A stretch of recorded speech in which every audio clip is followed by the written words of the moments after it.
आज के इस लेक्चर में हमने पढ़ना है कि बेसिक कॉन्सेप्ट्स क्या हैं और उनकी डेफिनेशंस क्या हैं। यानी ऐसे समझ लें कि अकाउंटिंग को समझने के लिए जो बेसिक कॉन्सेप्ट्स हमें पता होना चाहिए उनकी डेफिनेशंस क्या हैं, जो पेपर पॉइंट ऑफ व्यू से भी इम्पोर्टेंट है। तो स्टार्ट करते हैं हम आज का लेक्चर। जी, सबसे पहले है डिफाइन बुक कीपिंग। पिछले लेक्चर में भी जो अकाउंटिंग बेसिस का लेक्चर था उसमें भी हमने बुक कीपिंग की डेफिनेशन पढ़ी थी। कहते हैं the art of recording the business transactions. Business transactions को रिकॉर्ड करने का आर्ट, जो अमल है, in the books of account, accounts की किताबों में, इज कॉल्ड बुक कीपिंग। मैंने आपको पहले भी पिछले लेक्चर में ये बात समझाई थी कि जब हम रिकॉर्ड रखते हैं, अपनी बुक्स मेंटेन करते हैं, उससे हम कहते हैं बुक कीपिंग। किसी भी चीज़ को, इंफॉर्मेशन को जब आप रिकॉर्ड कर लेते हैं या बिजनेस की इंफॉर्मेशन, मालूमात को आप बुक्स में किसी कॉपी रजिस्टर में आप लिखते हैं अपने हिसाब के लिए, उसे हम कहते हैं बुक कीपिंग। नेक्स्ट डेफिनेशन देखें, डिफाइन अकाउंटिंग। अकाउंटिंग क्या है? देखिए, बुक कीपिंग में सिर्फ हम लिख रहे हैं, इंफॉर्मेशन लिख रहे हैं, लेकिन अकाउंटिंग में क्या होगा, एक प्रॉपर प्रोसेस होगा जिसके जरिए हम रिकॉर्डिंग करेंगे बिजनेस ट्रांजैक्शंस की, प्लस उसके रिजल्ट्स भी देखेंगे, फिर उसका एनालिसिस भी करेंगे। तो इस पूरे अमल को हम कहते हैं अकाउंटिंग। तो इसकी डेफिनेशन देखते हैं। कहता है the process of recording, record करना, बुक्स में लिखना, क्लासीफाइंग, फिर उस मालूमात की कैटेगरी बना लेना, क्लासेस बना लेना, समराइजिंग, फिर उसकी summary banana, short detail banana, and interpreting, और जांचना। किसको जांचना है? बिजनेस ट्रांजैक्शंस को, कारोबारी लेन देन को, इज कॉल्ड अकाउंटिंग। तो इस प्रोसेस को हम क्या कहते हैं? अकाउंटिंग कहते हैं। नेक्स्ट देखें, question number 3, define account. Account क्या है? तो सिस्टमेटिक रिकॉर्ड, ऐसा रिकॉर्ड जो आप किसी सिस्टम के तहत बना लें, of business transaction, business transaction का, इज कॉल्ड अकाउंट। हम उसे क्या कहते हैं? अकाउंट कहते हैं। एग्जाम्पल लेते हैं सेल की। देखिए, मैंने सेल की ट्रांजैक्शंस का एक रिकॉर्ड बना लिया, तो जो सेल का एक हिसाब हम रखेंगे, उसका जो अकाउंट बनाएंगे, उसे हम कहेंगे कि ये सेल का अकाउंट है। तो देखिए, जो सिस्टमेटिक रिकॉर्ड बिजनेस ट्रांजैक्शन का हम बना लेते हैं, उसे हम क्या कह देते हैं? अकाउंट कह देते हैं। क्वेश्चन नंबर 4 देखें, define the term debit and credit क्या है? तो देखें, डेबिट एंड क्रेडिट की डेफिनेशन कहते हैं दीज आर नथिंग, ये कुछ नहीं है, अदर देन, सिवाय इसके, two sides of an account, कि ये एक अकाउंट की दो साइड्स हैं। देखिए, एक्चुअली क्या है, जब हम अकाउंटिंग का क्वेश्चन किया करेंगे तो उसमें हमने दो कॉलम बनाने हैं लाजमी। एक कॉलम होगा डेबिट और एक कॉलम होगा क्रेडिट। जो डेबिट है वो लेफ्ट वाला होगा और जो क्रेडिट है वो राइट कॉलम होगा। देखिए, अकाउंटिंग सिस्टम ऐसा है, जिस तरह अगर आप मैथ में हिसाब रखना हो आपने, तो हम यूज करते हैं प्लस, माइनस, मल्टीप्लिकेशन, डिवीजन। तो अकाउंटिंग एक ऐसा सिस्टम है कि इसमें कॉलम्स में रिकॉर्डिंग करते हैं और उसके जरिए हिसाब रखा जाता है। तो याद रखिएगा, पूरी अकाउंटिंग में दो डेबिट, दो कॉलम यूज होते हैं, एक डेबिट और एक क्रेडिट। अगर आपकी डेबिट क्रेडिट पे ग्रिप अच्छी हो जाए तो आपकी अकाउंटिंग भी अच्छी हो जाती है। तो जो हमारा नेक्स्ट लेक्चर होगा, लेक्चर नंबर 3 अकाउंटिंग बेसिस के ऊपर, उसमें हम पूरे लेक्चर में सिर्फ डेबिट और क्रेडिट की प्रैक्टिस करेंगे कि डेबिट क्रेडिट क्या है और कैसे पता चलता है कि डेबिट में क्या लिखना है और क्रेडिट में क्या लिखना है। जी, मैंने आपको बता दिया कि left side is debit and right side is credit.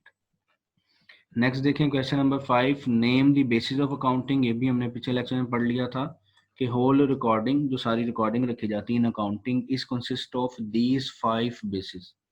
वो इन 5 बुनियादी चीजों पर रखी जाती हैं। कौन कौन सी? Number 1 capital, number 2 liability, number 3 assets, number 4 expenses और number 5 is income. Question number 6 देखें, डिफाइन कैपिटल। कैपिटल क्या है? ये पहली बेस हमारी अकाउंटिंग की। तो अब इन्हें बारी बारी डिस्कस कर लेते हैं। कैपिटल क्या है? कैश, पैसे, गुड्स, चीजें, स्किल, हुनर, और एनी अदर एसेट, या कोई भी मजीद एसेट हो सकता है। अगर आपको पिछला लेक्चर याद हो, लेक्चर नंबर 1 प्रीवियस लेक्चर, उसमें हमने एसेट्स की काफ़ी एग्जांपल पढ़ी थी, अबाउट 25 के करीब हमने एग्जांपल पढ़ी थी। तो उनमें से कोई भी एसेट हो, फर्नीचर हो सकता है, बिल्डिंग हो सकती है। इन्वेस्टेड बाय ओनर, जो एक कारोबारी ओनर मालिक इन्वेस्ट करे इन द बिजनेस, अपने कारोबार में, इज कॉल्ड कैपिटल, उसे हम कैपिटल कहते हैं। नेक्स्ट इंफॉर्मेशन है इसकी, कहता है it may be invested to start business, ये कारोबार शुरू करने के लिए भी इन्वेस्ट किया जा सकता है। और invested when business is already in process, या उस वक्त भी इन्वेस्ट किया जा सकता है जब बिजनेस ऑलरेडी इन प्रोसेस, यानी पहले से ही बिजनेस चल रहा हो। नेक्स्ट है हमारे पास डिफाइन ड्राइंग्स। ड्राइंग्स किसे कहते हैं? तो याद रखिएगा ये कैपिटल का उल्ट है। कैपिटल वो तमाम चीजें, पैसे, एसेट्स थे जो एक कारोबारी शख्स, कारोबार का मालिक अपने कारोबार में लगाता है। जिस तरह उसे बिजनेस में फर्नीचर चाहिए और वो घर से कोई फर्नीचर, चेयर लेकर अपने बिजनेस में आ जाता है, अपने ऑफिस में आ जाता है, अपनी दुकान पे आ जाता है, तो इसे हम कहेंगे ये कैपिटल है। अब देखें ड्राइंग्स क्या है। ड्राइंग्स मैंने आपको बताया ये इसका उल्ट है, यानी दुकान की कोई चीज, बिजनेस की कोई चीज, ऑफिस की कोई चीज जो ओनर को घर में चाहिए। जिस तरह वो ऑफिस में उसके पास 5 चेयर हैं, उसे घर में एक चेयर चाहिए, तो वो ऑफिस से एक चेयर लेके घर चला जाता है कि मैं घर में यूज कर लूंगा, तो इसे हम कह देंगे ड्राइंग्स है। सेम इस तरह ऑफिस के पैसे थे, बिजनेस के पैसे थे, उसे घर में जरूरत है, वो पैसे घर ले जाता है, तो इसे भी हम कहेंगे ये ड्राइंग्स हैं। तो देखिए इसकी डेफिनेशन, कहता है दी कैश और गुड्स, पैसे या चीजें, विड्रॉन फ्रॉम बिजनेस, जो बिजनेस से निकाले गए, बाय दी ओनर, ओनर की तरफ से, फॉर हिज पर्सनल यूज, अपने यूज के लिए, आर कॉल्ड ड्राइंग्स, हम उसे ड्राइंग्स कहते हैं। नेक्स्ट देखें, कहते हैं drawings accounting always shows debit balance. ये अब डेबिट क्रेडिट की बात है, ये हम नेक्स्ट लेक्चर में डिस्कस करेंगे। फिलहाल मतलब बता देता हूँ इसका, कि वो कहता है ड्राइंग्स हमेशा डेबिट होती हैं, यानी हमेशा आपने इसको डेबिट वाले कॉलम में रिकॉर्ड करना है। फिर हमारे पास question number 8, what do you mean by liabilities. Liabilities क्या होती हैं, ये भी हमारी नेक्स्ट बेसिस ऑफ अकाउंटिंग में से है। तो लाइबिलिटीज डेफिनेशन देखते हैं, कहता है दी रिस्पॉन्सिबिलिटीज, जिम्मेदारियां, ऑफ बिजनेस, कारोबार की जिम्मेदारियां, आर इट्स लाइबिलिटीज, वो इसकी लाइबिलिटीज हैं। इट इंक्लूड्स एनीथिंग, इसमें कोई भी चीज शामिल हो सकती है, विच इज ड्यू, ड्यू का मतलब याद रखना है आपने, बकाया। आउटस्टैंडिंग टू पे, आउटस्टैंडिंग का मतलब भी होता है बकाया, जो अभी अदा करनी है। अनपेड, अभी तक अदा नहीं की, और अनअर्न्ड, या अभी तक कमाई नहीं है। And anything received in advance, या कोई भी ऐसी चीज या पेमेंट जो आप वक्त से पहले रिसीव कर लें। अगर आप इन वर्डिंग पे गौर करें तो ये जितनी वर्डिंग है ये सब जिम्मेदारी को शो कर रही है। जैसा देखें ड्यू, सेम इसी तरह अगर आप देखें आउटस्टैंडिंग टू पे, मतलब ये अदा करना है। अनपेड, अभी तक अदा नहीं किया। अनअर्न्ड, अभी तक कमाया नहीं है, पैसे कमाए नहीं है। और रिसीव इन एडवांस, वक्त से पहले पैसे ले लिए, यानी ये भी जिम्मेदारी है। अगर आप वक्त से पहले पैसे ले लें तो जिम्मेदारी है कि आपने वो पैसे या तो वापस करने हैं या उन पैसों के एवज अभी काम करना है। तो ये सारी आपके बिजनेस की क्या होंगी, लाइबिलिटीज होंगी। नेक्स्ट डेफिनेशन देखते हैं, डिफाइन एसेट। एसेट क्या है? तो दी प्रॉपर्टीज, आपके इमलाक, यानी आपकी जिन पर मलकियत हो, और थिंग्स या चीजें, ओन्ड बाय बिजनेस, जो कारोबार की ओनरशिप में हो, and use to an income, और आमदनी कमाने में मदद करती हों, इस्तेमाल होती हों, आर कॉल्ड एसेट्स, उन्हें हम एसेट्स कहते हैं। सेम हिस्सा हम देखते हैं कि एसेट्स में क्या क्या शामिल है। तो देखिए नेक्स्ट लाइन कहता है इट इंक्लूड्स, इसमें शामिल है, एनीथिंग, कोई भी चीज, विच इज रिसीव एबल, जो अभी हमने रिसीव करनी है, अभी रिसीव की नहीं है। अगर आपको एसेट की डेफिनेशन याद हो या कॉन्सेप्ट याद हो, एसेट के लिए मैंने आपको बताया था कोई भी ऐसी चीज जिस पर हमारा हक हो। तो देखें रिसीव एबल, अभी हमने रिसीव करनी है तो हमारा हक है। और आउटस्टैंडिंग टू रिसीव, अभी मैंने पिछली डेफिनेशन में भी आउटस्टैंडिंग का मतलब बताया था, इसका मतलब होता है बकाया। आउटस्टैंडिंग टू रिसीव यानी बकाया रहती है रिसीव करने वाली, वसूल करने वाली बकाया रहती है। And anything paid in advance, या कोई भी चीज रकम जो हम वक्त से पहले अदा कर दें।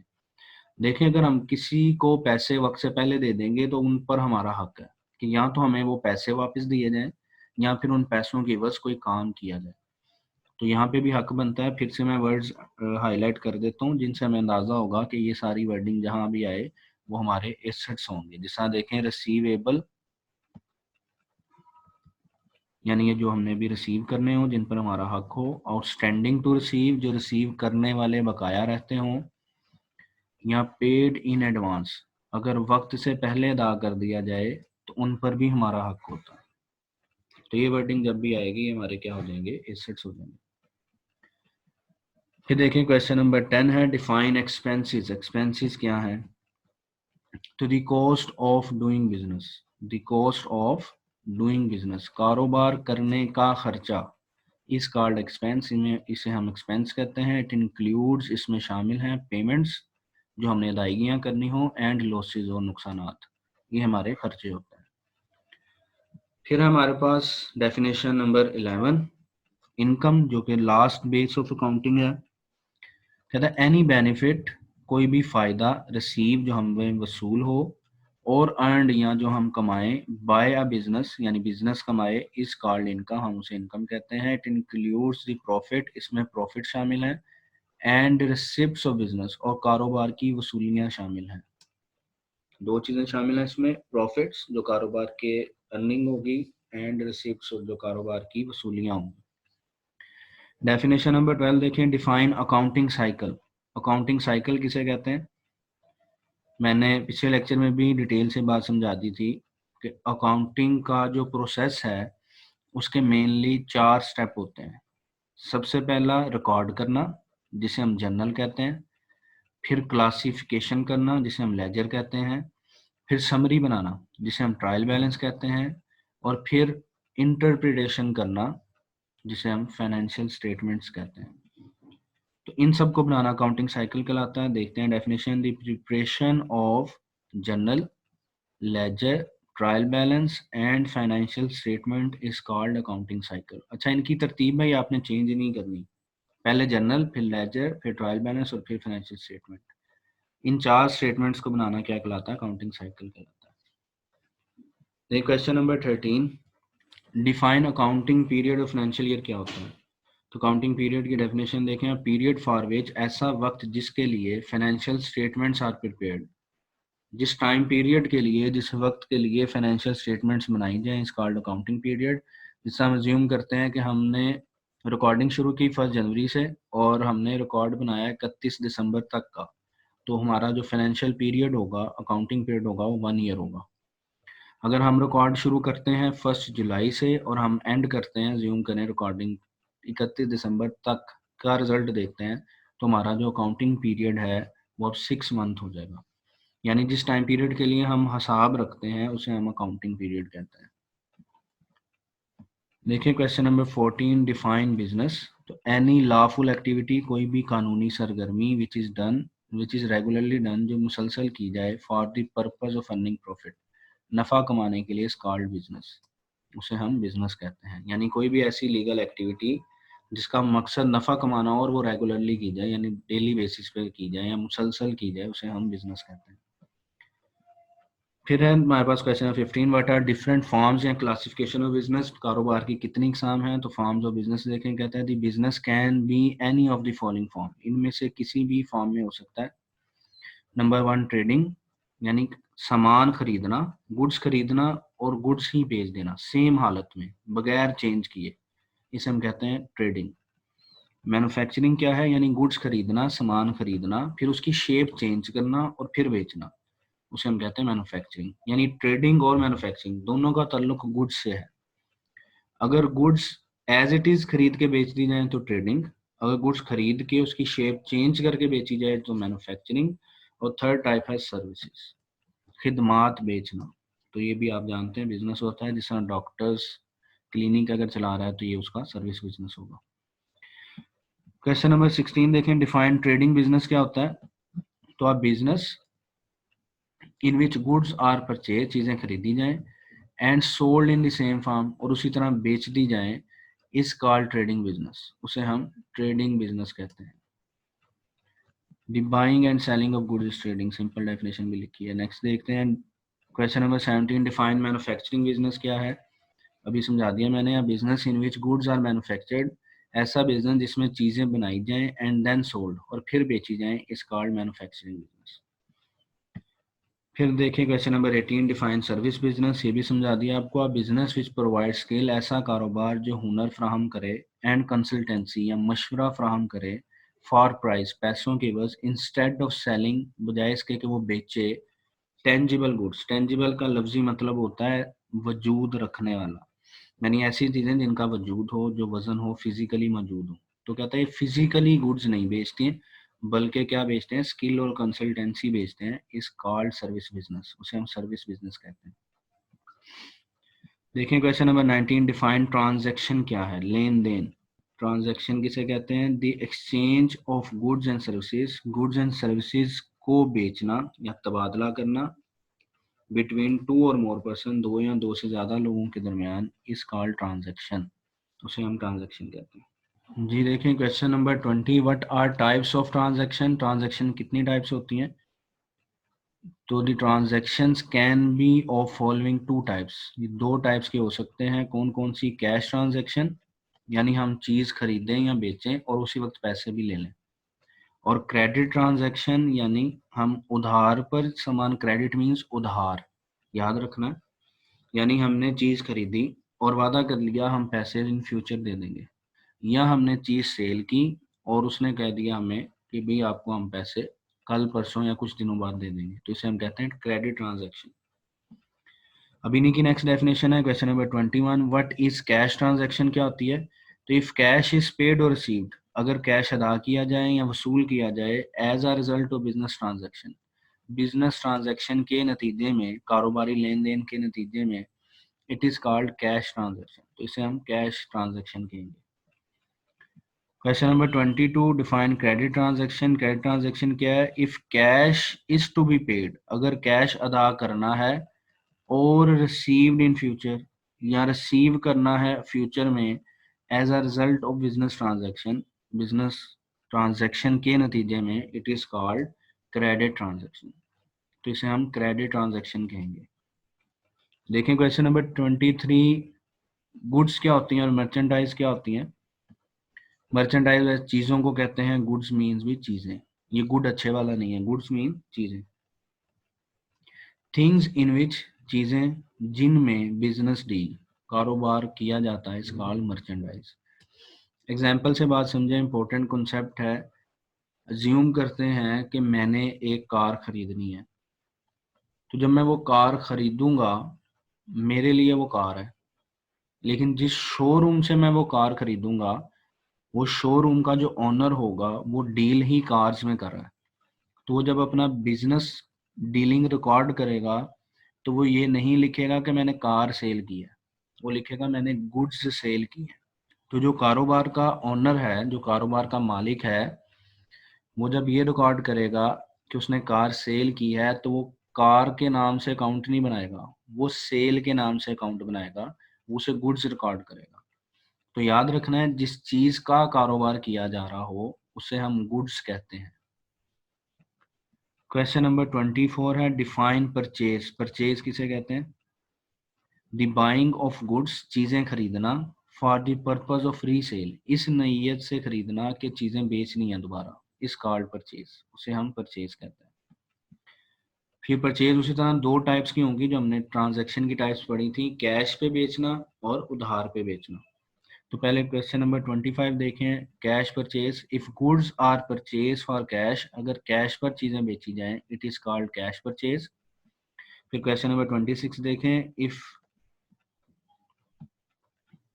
क्वेश्चन नंबर 26 देखें, if the payment of goods purchase is to be paid in future, अगर जो चीजें खरीदी हैं उनके पैसे फ्यूचर में अदा करना है, it is called credit purchase, तो उसे हम क्रेडिट परचेज कहते हैं।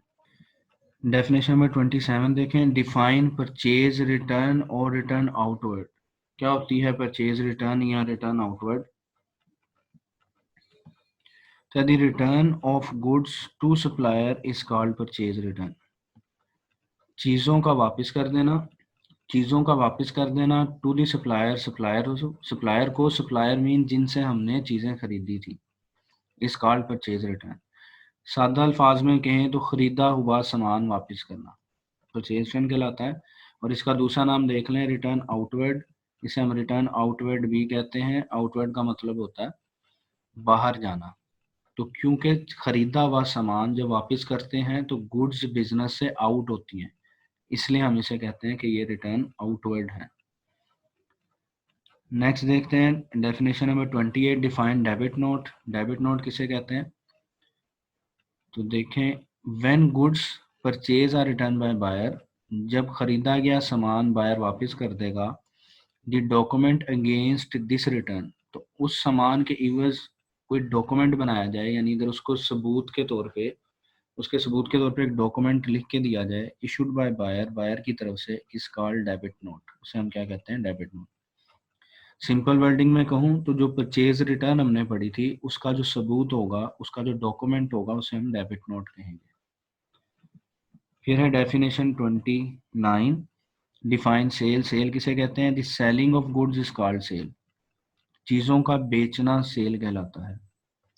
उसी तरह फिर इसकी भी दो टाइप्स हैं, कैश पर बेच देना यानी cash sale, if goods are sold for cash it is called cash sale. और फिर क्रेडिट सेल, उधार पे बेच देना, if the payment of goods sold, बेची गई चीज़ों के पैसे, is to be receive in future, अगर फ्यूचर में रिसीव होने हो, इज कॉल्ड क्रेडिट सेल, तो उसे हम क्रेडिट सेल कहते हैं। फिर देखते हैं definition number 32, define cell return क्या है, और इसका दूसरा नाम रिटर्न इनवर्ड। सेम नाम से जाहिर है, बेचा हुआ सामान जो हमने बेचा था, जो हमने सेल किया था, अगर कस्टमर वापस कर दे तो उसे हम सेल रिटर्न कहेंगे। और इसे रिटर्न इनवर्ड इसलिए कहते हैं कि जब बेचा हुआ सामान वापस आएगा तो चीज़ें इन होंगी, यानी बिजनेस में आएंगी, तो इसलिए इसका दूसरा नाम है रिटर्न इनवर्ड। डेफिनेशन देखते हैं, return of goods from customer, अगर कस्टमर चीज़ें वापस कर दे, इस कॉल्ड सेल रिटर्न, तो उसे हम सेल रिटर्न कहते हैं। फिर डिफाइन क्रेडिट नोट, सेम उसी तरह, अगर सेल रिटर्न की डॉक्यूमेंटेशन की जाए, सेल रिटर्न का डॉक्यूमेंट बनाया जाए, उसका प्रूफ बनाया जाए, तो ऐसे डॉक्यूमेंट को हम कहेंगे क्रेडिट नोट। परचेज रिटर्न का जो नोट था उसे कहते हैं डेबिट नोट, और जो सेल रिटर्न का नोट होगा उसे हम कहते हैं क्रेडिट नोट। कहते हैं when goods sold are return by buyer, अगर बेची हुई चीजें बायर वापस कर दे, document against this return issued by seller, तो जो सेलर इसका डॉक्यूमेंट देगा इज कॉल्ड क्रेडिट नोट, उसे हम क्रेडिट नोट कहेंगे। फिर हमारे पास definition number 34, define trade discount क्या होता है। तो देखें ट्रेड डिस्काउंट क्या है। डिडक्शन, डिस्काउंट का लफ्जी मतलब होता है पैसे कम देना, तो याद रख लें डिस्काउंट इज डिडक्शन। तो डेफिनेशन आपकी शुरू होगी, deduction on list price of goods, चीज़ों की कीमत पे, लिस्ट प्राइस कहते हैं ऐसी कीमत जो प्रोडक्ट के ऊपर लिखी होती है, at the time of sale, sale के वक्त, is called trade discount. Example ले लें, समझ आ जाएगी बात। जिस तरह हम चीज़ खरीदने जाते हैं, दुकान में एंटर होते हैं तो प्रोडक्ट की लिस्ट प्राइस है, अज्यूम करते हैं 200, और हम बार्गेनिंग करते हैं दुकानदार से, और उसे हम कह देते हैं जनाब हमें 170 या 180 की दे दें। अज्यूम किया कि 180 पे डील फिक्स होगी, उसने एग्री कर लिया कि ठीक है 180 की आप प्रोडक्ट ले लें। तो ये जो 20 रुपए कम किए हैं लिस्ट प्राइस में से, जो कम किए हैं 20 रुपए, ऐसा डिस्काउंट क्या कहलाएगा? ट्रेड डिस्काउंट कहलाएगा। और such discount has no accounting treatment और अकॉर्डिंग इन बुक्स, और ये ऐसा डिस्काउंट है जिसको हम अकाउंटिंग में रिकॉर्ड नहीं करते, याद रखना है। क्यों नहीं करते, वजह आपको बता देता हूँ। देखें, जब हम अकाउंटिंग की रिकॉर्डिंग करते हैं तो हमें प्रूफ साथ चाहिए होता है, और जो अकाउंटिंग ट्रांजैक्शन का बेसिक प्रूफ होता है वो होता है कैश मेमो या वाउचर, वो जो बिल आपके पास आते हैं। तो हम जितने भी बिल अकाउंटेंट को देते हैं, और बिल की वो एंट्री पास कर देता है, यानी रिकॉर्डिंग कर लेता है अकाउंटेंट। तो देखें, इसका जो बिल बनेगा वो 180 रुपये का बनेगा, जो मैंने एग्जांपल दी थी। तो जो अकाउंटेंट रिकॉर्डिंग करेगा वो भी 180 रुपये की करेगा। तो याद रख लें कि जो ट्रेड डिस्काउंट है उसको हम अकाउंटिंग में रिकॉर्ड नहीं करते। क्यों नहीं करते? क्योंकि ये बिल का हिस्सा नहीं बनता। जो बिल बनाया जाता है वो डिस्काउंट माइनस करने के बाद की जो रकम होती है उसका बिल दुकानदार हमें देता है। इसलिए जो रिकॉर्डिंग की जाती है वो भी बिल की रकम की जाती है। यही वजह है कि ट्रेड डिस्काउंट को अकाउंटिंग में रिकॉर्ड नहीं किया जाता। नेक्स्ट टाइप ऑफ डिस्काउंट है हमारे पास कैश डिस्काउंट। तो इसकी डेफिनेशन देखें, डिडक्शन आपको समझा दिया था, डिस्काउंट का मतलब होता है डिडक्शन, पैसे कम देना। ऑन अर्ली या prompt payment, prompt means early यानी जल्दी, पेमेंट पैसे दे देना ऑफ कैश, यानी अगर आप वक्त से पहले ही पैसे दे दें और पार्टी एग्री कर जाए कुछ कम पैसे लेने पर, तो जितने कम पैसे दिए जाएंगे वो क्या कहलाएगा, इस कॉल्ड कैश डिस्काउंट। जैसे अगर मैंने किसी को 10,000 पे करना है 3 महीने बाद, और मैं उसे कुछ दिनों बाद ही कह देता हूँ कि यार आप ऐसा करो 9,800 ले लो, 200 छोड़ दो क्योंकि वो भी कम है, या फिर 3 महीने बाद 10,000 ही ले लेना। तो अगर वो शख्स एग्री कर जाए कि ठीक है आप मुझे अभी 9,800 दे दो, तो जो 200 कम दिया मैंने, ऐसे डिस्काउंट को हम कहेंगे कैश डिस्काउंट। फिर देखें definition number 36, define proprietor. Proprietor कौन होता है, the owner of business is called proprietor. तो जो कारोबार का मालिक है उसे हम प्रोप्राइटर कहते हैं। नेक्स्ट डेफिनेशन डिफाइन डेटर, जो पिछले पिछले लेक्चर में मैंने काफ़ी डिटेल में समझा दिया था कि डेटर कौन होता है, डेटर एंड क्रेडिटर। तो देखें, द पर्सन टू हुम, ऐसा शख्स जिसको, ये वर्ड याद रखना है आपने, टू हुम, ऐसा शख्स जिसको गुड्स और सर्विसेज या खिदमात आर सोल्ड ऑन क्रेडिट, उधार पे बेची जाए, इस कॉल्ड डेटर, उसे हम डेटर कहते हैं। और इसकी दूसरी डेफिनेशन भी लिखी है, द पर्सन फ्रॉम होम, ऐसा शख्स जिससे पेमेंट ऑफ गुड्स और services to be receive in future, जिससे पैसे हमने फ्यूचर में लेने हो। वही बात है, जिसको उधार बेचेंगे उसी से पैसे इन फ्यूचर लेने होंगे। तो मैंने जरा दूसरी चेंज वर्डिंग में लिख दिया, कॉन्सेप्ट एक ही है। क्वेश्चन नंबर 38 देखें, define creditor, the person from whom, ऐसा शख्स जिससे goods and services are purchase on credit, उधार पे चीजें खरीदी जाएं। तो इसके लिए वर्ड आपने याद रखना है फ्रॉम होम, जिससे goods and services are purchase on credit. तो सिंपल वर्डिंग में याद रख लें, जिनसे उधार सामान खरीदा जाए वो क्रेडिटर, और जिनको उधार सामान बेचा जाए वो डेटर। इसकी दूसरी डेफिनेशन भी देख लें, कहते हैं the person to whom the payment of goods and services to be paid in future, जिनको इन फ्यूचर पैसे अदा करने हों वो क्रेडिटर है। फिर है definition number 39, define voucher. Voucher किसे कहते हैं, तो return evidence of business transaction, business transaction का जो रिटर्न एविडेंस है, वो जो बिल है आपको मिलता है, इस कॉल्ड वाउचर, उसे हम वाउचर कहते हैं। सबूत, रिटर्न एविडेंस मीन्स सबूत, लिखा हुआ सबूत। Question number 40, define invoice.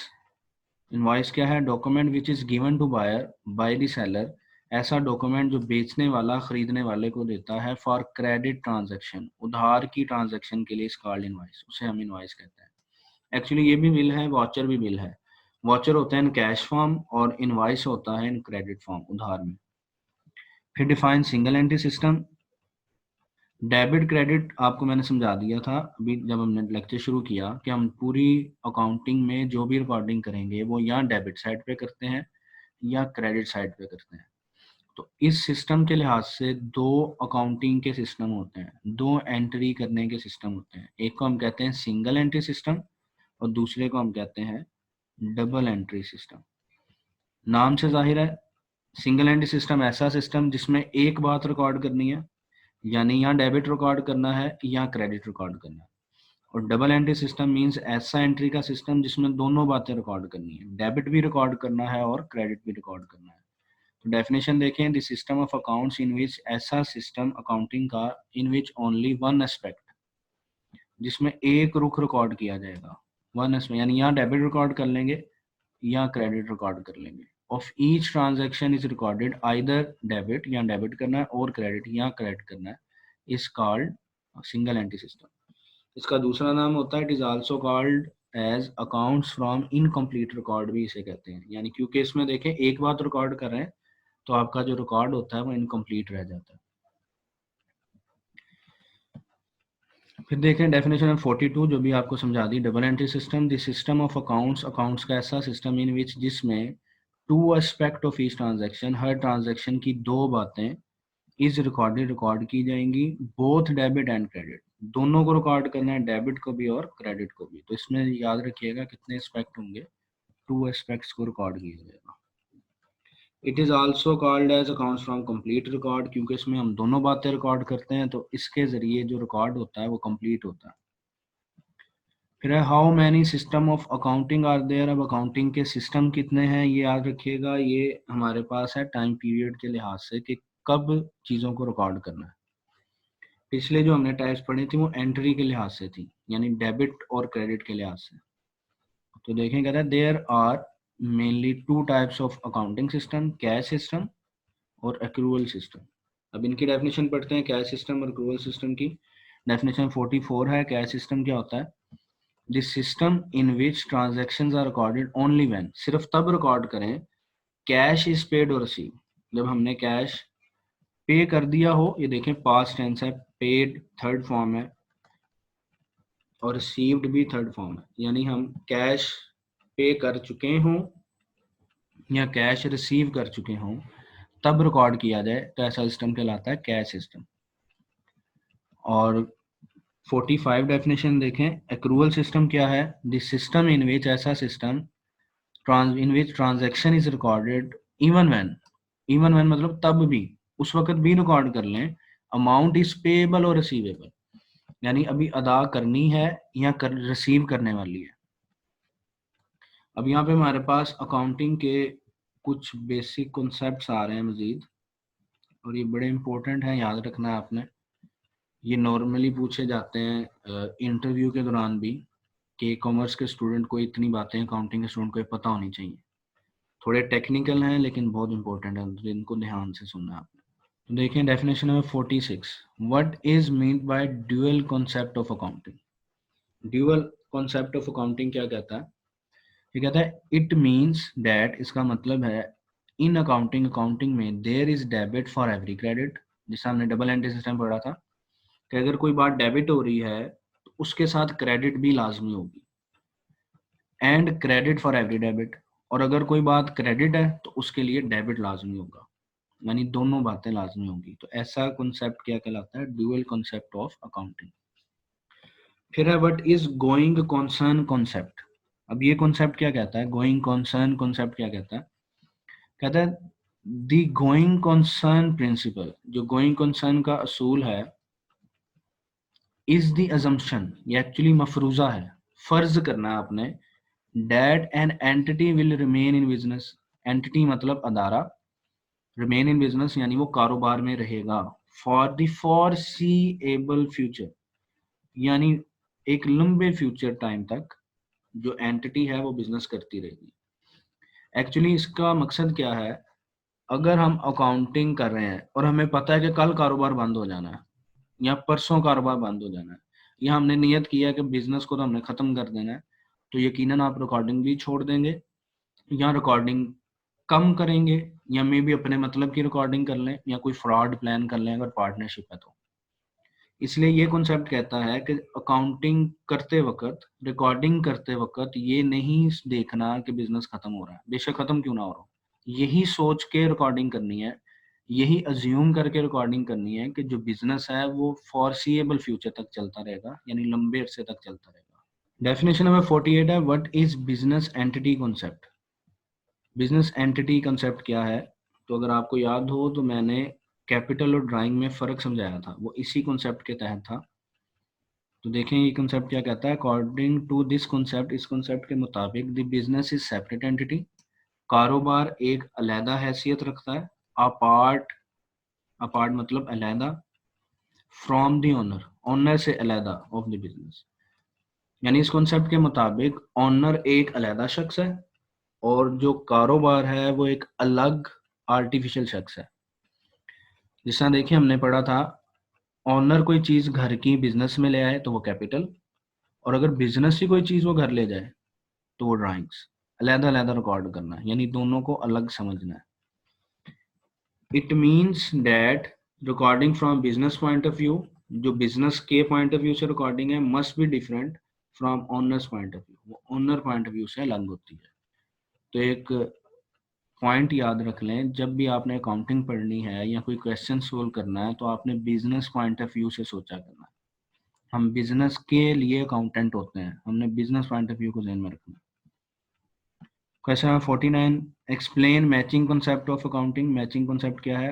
कहता है अकॉर्डिंग टू दिस कॉन्सेप्ट, इस कॉन्सेप्ट के मुताबिक the income of particular accounting period, किसी खास वक्त की आमदनियां, इनकम्स शुड बी रिकॉर्डेड, उसे रिकॉर्ड करें, against the expenses of that period, यानी उसी टाइम पीरियड के खर्चों के साथ रिकॉर्ड करें। कहने का मतलब ये है कि मसलन अगर आप 2019 की इनकम और एक्सपेंस का हिसाब लगाना चाहते हैं तो उसमें कोई भी खर्चा 2020 या 2018 का नहीं होना चाहिए, यानी जिस टाइम पीरियड की इनकम्स हैं उसी टाइम पीरियड के एक्सपेंस होने चाहिए, या जिस टाइम पीरियड के एक्सपेंस हैं उसी टाइम पीरियड की इनकम होनी चाहिए, ताकि हमारे पास एक्चुअल रिजल्ट आ सके। फिर है definition of 50, define prudence concept. Prudence concept क्या कहता है? कहता है अकॉर्डिंग टू दिस कॉन्सेप्ट, इस कॉन्सेप्ट के मुताबिक income should not be recorded, income को रिकॉर्ड नहीं करना अनटिल रियलाइज, जब तक रियलाइज मतलब होता है पैसों का मिलना। जब तक, वैसे तो इसका मतलब एहसास करना भी होता है, रियलाइज करना, महसूस करना, लेकिन बिजनेस लैंग्वेज में इसका मतलब होता है पैसों का मिलना, यानी इनकम तब तक रिकॉर्ड नहीं करनी जब तक पैसे ना मिल जाए। And expenses should be recorded, और खर्चे रिकॉर्ड कर लो इवन इफ एक्सपेक्टेड, अगर उम्मीद हो तब भी रिकॉर्ड कर लो। एक्चुअली ये कॉन्सेप्ट है ताकि आपकी जो फाइनेंशियल स्टेटमेंट्स हैं वो गलत रिजल्ट शो ना करें, वो ऐसी इंफॉर्मेशन शो ना करें जो आपके लिए बाद में अनफेवरेबल बन जाए। जैसा ज्यूम करते हैं, उसने कहा इनकम रिकॉर्ड तब तक नहीं करनी जब तक ना मिले, और एक्सपेंसेस तब भी रिकॉर्ड कर लो जब उम्मीद हो। तो देखें इसकी concluding line, under the prudence concept के मुताबिक डू नॉट ओवर एस्टिमेट, ज़्यादा नहीं होने चाहिए। क्या ज़्यादा नहीं होने चाहिए? अमाउंट्स ऑफ रेवेन्यूज, आमदनियों के पैसे, एंड एसेट, और एसेट के पैसे, यानी ये चीज़ें ज़्यादा नहीं लिखनी, क्योंकि अगर ये चीज़ें ज़्यादा लिख दी तो आपके जो इंफॉर्मेशन है वो गलत हो जाएगी आउटसाइडर्स के लिए। And do not under estimate the amount of expensive liabilities, और सेम इसी तरह एक्सपेंसेस और लाइबिलिटीज की अमाउंट्स को कम नहीं लिखनी। एक्चुअली ये कॉन्सेप्ट यूज कहाँ होता है? ऐसे इन्वेस्टर्स, ऐसे लोग जो आपकी फाइनेंशियल स्टेटमेंट देखकर आपके कारोबार में पैसे लगाते हैं, तो ये उनको फेवर देने के लिए कॉन्सेप्ट है। देखें अगर आपने एसेट ज़्यादा लिख दिए या आमदनियाँ ज़्यादा लिख दी, तो वो जो इन्वेस्टर है जो आपकी स्टेटमेंट पढ़ के अंदाज़ा लगाता है आपका बिजनेस कैसा है, वो मिसलीड हो जाएगा, उसके साथ गलत बयानी हो जाएगी। और अगर आपने खर्चे कम लिख दिए या लाइबिलिटीज कम लिख दी तब भी उसका नुकसान हो जाएगा, उसके साथ गलत बयानी हो जाएगी। तो एक्चुअली ये इन्वेस्टर्स को फेवर देने के लिए कॉन्सेप्ट है कि तब तक जो आपने रिकॉर्डिंग करनी है, अपनी फाइनेंशियल स्टेटमेंट कंक्लूड करनी है, उसमें खर्चे और लाइबिलिटीज ज़्यादा नहीं होने चाहिए, कम नहीं होने चाहिए, और जो एसेट और रेवेन्यूज हैं ये ज़्यादा नहीं होनी चाहिए। फिर है हमारे पास question number 51, what is realisation concept of accounting. According to this concept, profits are only recorded when realized. इसका मतलब मैंने भी आपको बता भी दिया था, रियलाइज का अकाउंटिंग या बिजनेस लैंग्वेज में मतलब होता है पैसों का मिलना। कहता है प्रॉफिट तब रिकॉर्ड करो जब कंफर्म हो जाए, जब आपको मिल जाए। बस लास्ट 3 डेफिनेशन है हमारे पास। What are kinds of account. Account कितनी तरह के होते हैं? तो 3 तरह के अकाउंट्स होते हैं। एक को हम कहते हैं रियल अकाउंट, दूसरे को हम कहते हैं पर्सनल अकाउंट, और तीसरे को हम कहते हैं नॉमिनल अकाउंट। अब इन तीनों की डेफिनेशन पढ़ लेते हैं। कहता है the accounts of business asset, business के एसेट का account, properties, things and liabilities का अकाउंट, इन चीज़ों का अकाउंट कहलाता है रियल अकाउंट। और पर्सनल अकाउंट क्या होते हैं? नाम से जाहिर है, the accounts of person, firms, companies, firm भी मतलब बिजनेस को कहते हैं, ऐसे बिजनेस जो रिलेटेड टू सर्विस हो या पार्टनरशिप हो। तो लोगों के बिजनेस कंपनीज के जो अकाउंट्स होते हैं इनको हम कहते हैं पर्सनल अकाउंट्स। और लास्ट डेफिनेशन है हमारे पास नॉमिनल अकाउंट। नॉमिनल अकाउंट क्या होते हैं? मामूली, नाम से ज़ाहिर है, यानी छोटी छोटी चीज़ों के। उनमें क्या शामिल होता है? द अमाउंट ऑफ एक्सपेंसेस, खर्चों के अकाउंट, लॉसेस के अकाउंट, इनकम्स एंड प्रॉफिट, आमदनी और प्रॉफिट के अकाउंट कहलाते हैं नॉमिनल अकाउंट। तो यहाँ पे हमारा लेक्चर ख़त्म होता है आज का।